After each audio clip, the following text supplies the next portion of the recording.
Our next exercise in the abbreviated series is entitled 16th Note Diddle Grid. So we're going to put diddles on the 1, the E, the an, and the for the first set. You'll look on the sheet. Set A. Set B, we're going to put it on the first and second partial, the second and third, the third and fourth, and the first and fourth. And set C, we're going to put it on the second, third, fourth, the first, third, and fourth, the first, second, and fourth, and the first, second, and third partial. Set D, we're going to play right-hand diddles on 1 and 3, and left-handed diddles on 2 and 4, and then finally we will arrive at the roll, which will be on all 4, which will be. And I've written this in a 2 and 2 figure, so we're going to be playing 2 counts of alternated sixteenths, 2 counts of pattern. So if you've never played these before, I would suggest learning the sets separately. So set A will be single diddles, all right, just on the right or the left, none back to back. So let me play through that one first, just to give you an idea. So if you're looking at the sheet, it'll be the first 2 lines. And I'm going to set the metronome at 100, okay? So here's set A.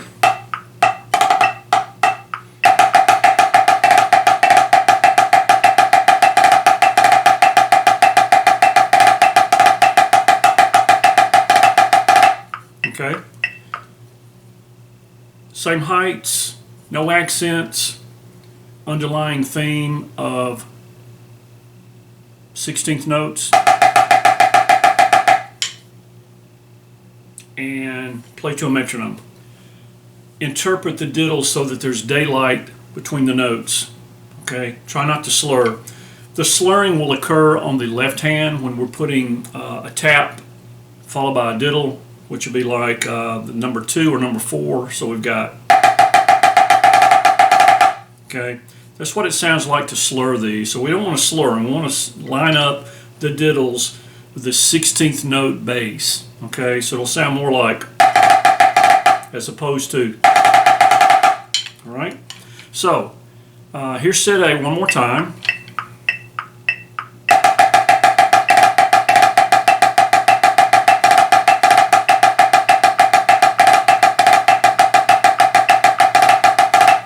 Okay. Set B, basically we're playing 6-stroke rolls.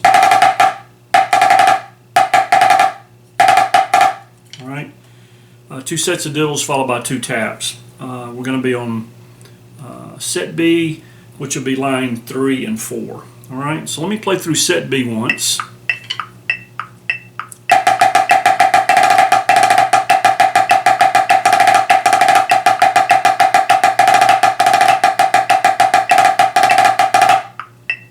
Okay. Set C, I like to explain to students that in set C, the pattern is the tap is actually moving. So if you look at set C, the tap is on 1, or the non-diddled note, and then the tap is on E, the tap is on and then the tap is on, actually tap is on and then the tap is on so the tap is moving from 1 to E to an to okay? So look at the set C, which is line 5 and 6. Let me play through that.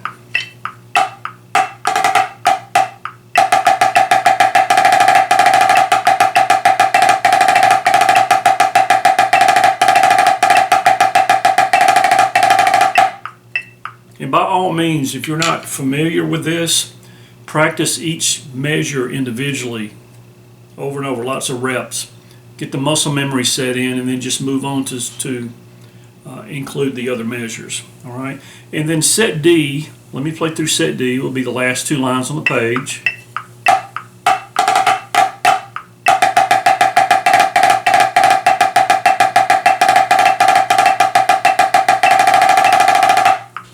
Okay, and normally you're going to play 16th note diddle grid, play the entire page. But I would focus on set A, and then focus on set B, C, and D, and then combine them. All right. So let's go back and play each individual set before we combine for the whole sheet. But just the underlying focus of this exercise is to interpret the diddles correctly, consistently from set to set, from measure to measure, using one height, whether it's up here, down here, not dropping the diddles and not dropping the taps, keeping the taps consistent and with intensity.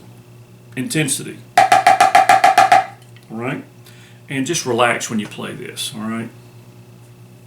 So here's set A.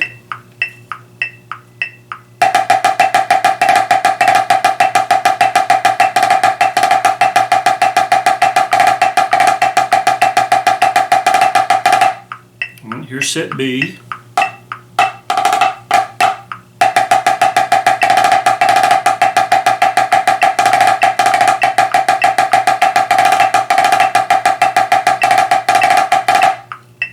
Here's set C.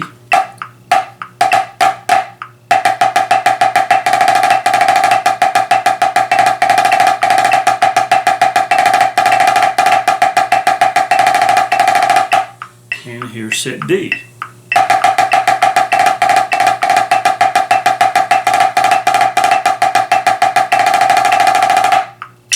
Okay, so now we'll go back and play the entire sheet, A, B, C, and D, and put it together. All right, here we go.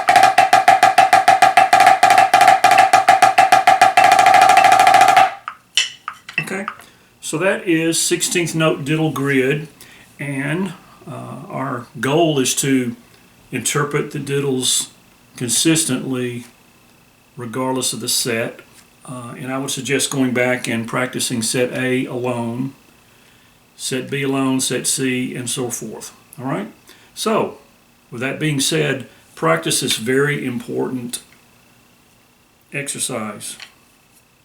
Till next time, keep on drumming.